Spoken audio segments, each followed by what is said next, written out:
This is a battle in the Use It and Lose It tournament between Asseror and Granitor. Boii versus Arverni, the big boys. And in terms of big boys, the Boii are much bigger boys than Arverni. Most notably because the factions are very, very similar, but sword followers are just vastly superior to chosen swords. 10 extra base morale, that's quite significant, and just more melee, just more of everything really. Less melee defense, but every other stat is superior. Even health is superior, so that 60 health really goes a long way. Now, for Boii here, we have, let's see, Oathsworn, Sword Followers, 2 Oathsworn, 3 Oathsworn actually. Interesting. Okay, and then we have Sword Followers in between them, so sort of a mix there. Heavy Horse on the flanks, Levy Free, Celtic Slingers, Heavy Horse, Celtic Slingers, Levy Free. And interestingly enough, in the first battle between Granitor and Asseror, if you haven't watched that one, in the first battle it was an extremely close battle between Galatia and Syracuse, if you can imagine that. Here for Arverni we have Oathsworn, Chosen Swords, Oathsworn, Celtic Warriors, Heavy Horse, Levy Free, Celtic Slingers, Center, Heavy Horse. I don't think we can see the entire army, I'm not quite sure, but let's see what happens. So anytime you have Arverni up against Boii, you are facing a very similar faction to your own, but with a very important difference that I just talked about. The sword followers are going to absolutely murder those chosen swords, and of course there are axe warriors in support. I don't really see them being needed for Boii.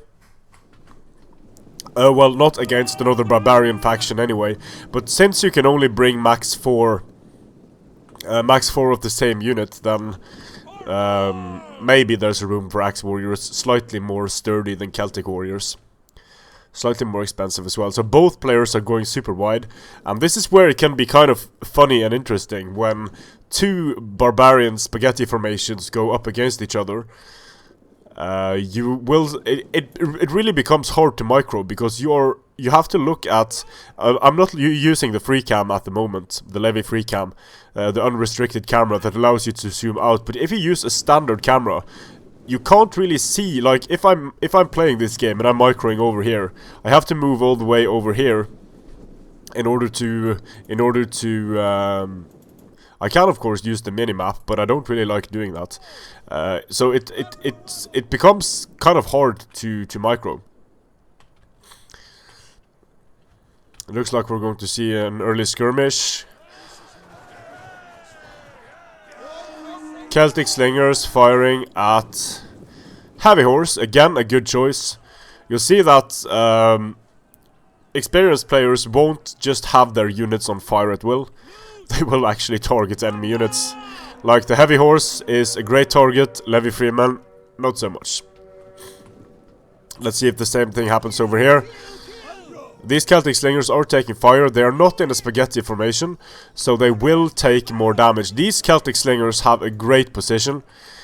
They are getting forest cover, and they're firing out of the forest, so they are going to trade exceptionally well. But the sword followers are starting to die. They are starting to take damage. And here comes the... nope. The Heavy Horse decided against it. The Levy Free moved in. And smart choice, because 2 precursor volleys on a Heavy Horse, that's going to take down quite a few Heavy Horse. Arverni is sort of in the forest here, in a protected formation, while Boii is starting to surround that forest. Now here it comes, the synchronized attack. First Heavy Horse, then Chosen Swords. it's very apparent that Asseror knows exactly what he needs to do to win here. He needs to get chosen swordman in after the heavy horse charges the sword followers. And as you can see, the sword followers then drop, allowing the chosen swords to do better in the extended melee. But these heavy horses really need to be pulled out now, and this is where Asseror simply has to micro more than Granitor. Because he really needs those frontal cav charges, and that of course exposes his cavalry. So look at all the units. Now I think he's making a mistake. He's sending in too many units here to defeat too few units and creating a blob. That's almost never a good thing.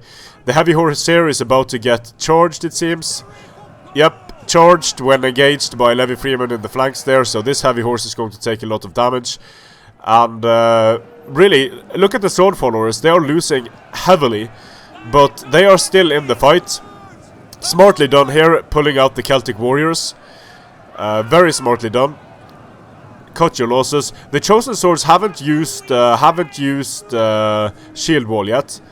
Looks like the Oath Sword are going to charge in here against the heavy horse and try to do some damage. But this Oath Sword in the center here is going to reorient its charge, nicely done, and get into the Celtic warriors here. And now the charge of this, it's a good thing that the Celtic warriors blunted the charge. So this Oath Sword gets the charge against the enemy Oath Sword. But the charge is also going to be somewhat blunted. Celtic warriors are a bit expensive in order to... a bit too expensive in my opinion to be used to blunt the charge like that. But maybe the Levy Free could have been another option. But in the heat of battle, I mean, mistakes do happen. It's easy to sit here and just comment on what players should have and could have done, when I myself make tons of mistakes, because playing the game, of course, and commenting on the game, completely different thing. Like, a sports commentator wouldn't be able to do any of the things the players on the field do, but he... will happily comment on what they should have done differently. And this is kind of like that. It's kind of like the couch expert commenting what should be done while not having to do it himself. Anyway, so Arverni is actually breaking through here, getting a charge on the Oath Sword, getting Celtic Slingers off the field. This is starting to look a bit dangerous for Boii here, because we have Oath Sword charging into the Oath Sword General, but the Oath Sword General gets a charge, Sword Followers come into the flanks, and this Oath Sword is going to get slaughtered. But he's going to do a bit of damage to the enemy general. And the central Oath Sword here, they are losing so decisively against the Oath Sword of Asseror. But the Oath Sword over here, they got charged by 2 units, so using Headhunt to keep them in the fight for longer, get them a few more kills. And now there are Oathstone coming in to support here. Nicely done getting the heavy horse in to block the Celtic warriors, but they did manage to block the most important unit, the Oathstone here. So the sword followers getting attacked in the rear, and boom. They are just not dropping as quickly as they need to in order to save this Oathstone and get the enemy general off the field. And the Oathstone here are being held up. The sword followers will just wreck the Celtic warriors here. There are some free Boii units on the flanks, some Levy Free to be precise. Oath Sword just holding off here. The Chosen Swords holding off some Axe Warriors and Sword Followers. Getting a nice second charge in here with the Celtic Warriors. And yeah, the Sword Followers are losing decisively now, but there's always that unit from Boii coming in to support, which makes it hard. Now it looks like these guys are going to swing around here, and if they can get this heavy horse unit off the field, that would be a huge benefit. They are exhausted. They are probably going to get routed off the field when Rally runs off, but not in time to save these Oathsworn. These Oathsworn are about to break.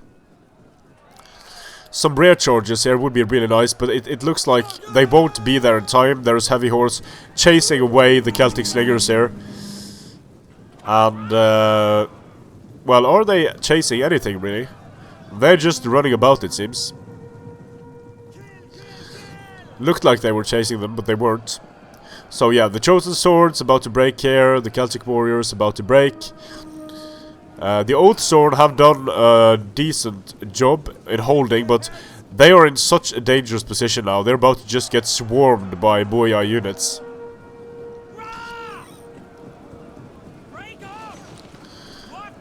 Yeah, getting wrecked soon. But there is this Oathsworn here that has taken very little damage. An Oathsworn against depleted units. They can kill those depleted units very, very quickly. But there are way too many Boii units left on this at this point on the battlefield. The heavy horse able to disengage before the Oathsworn make it in, but lost a few men.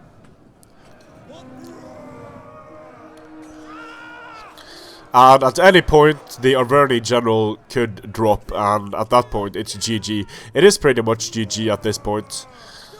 Boii has free cavalry. Arverni also has free cavalry, but there's just so many Boii units running around. It's really hard to maneuver cavalry on the battlefield when there are these dispersed units. So the heavy horse gets into the Celtic slingers, but the sword followers chase them. Getting attacked in the rear, never a good thing.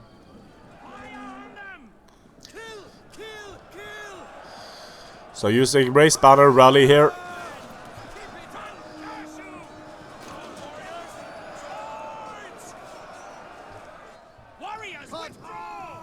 And yep. Looks like it's going to be chain route city once the general dies here, but he's held out for an amazing amount of time.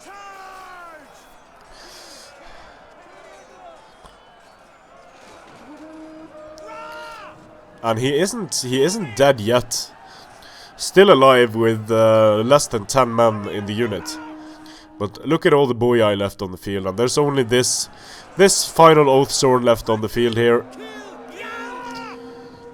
There are sword followers running around, and it's quite telling that there are 3 units of sword followers still alive on the battlefield, and not a single chosen sword. So the heavy horse are not breaking due to having frenzied charge. So even though they, I mean, in normal circumstances they would have broken a long time ago, but with frenzied charge they're able to hold for some time and delay the defeat. But of course it's over at this point. Costly victory there for Boii. Nice kills here on the heavy horse, nice kills on the Oathsworn, nice kills on the axe warriors, getting some experience. What Asseror did here, he brought fewer chosen swords and more Oathsworn, and I think that it's a good choice. He got some nice kills out of his Oathsworn, but the problem is that the chosen swords that are brought are just no match for a sword follower. So you see Asseror having to use his heavy horse for the frontal cav charges, while Granitor can just rely on the superiority of his units. Some Levy Freeman here with very, very impressive kills, 129, 117. But overall, when you're up against Boii with Arverni, it's an uphill struggle all the way. I don't think I've ever seen Arverni beat Boii in a tournament, and it comes down to the factions having the same basic strengths, but with a very important difference, that the sword followers have 0 of the weaknesses that the chosen swords have.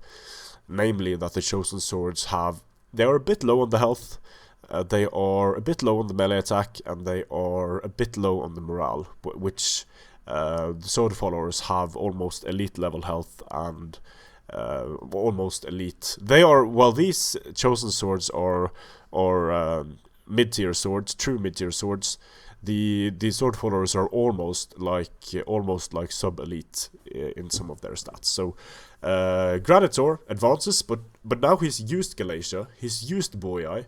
So in the coming rounds of the tournament, it will be interesting to see what he's able to to pick out of the bag, because Asseror, I think Asseror gambles by bringing Syracuse and Arverni.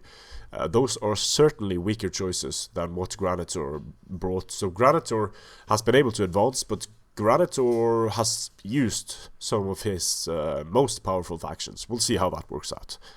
Strength and honor.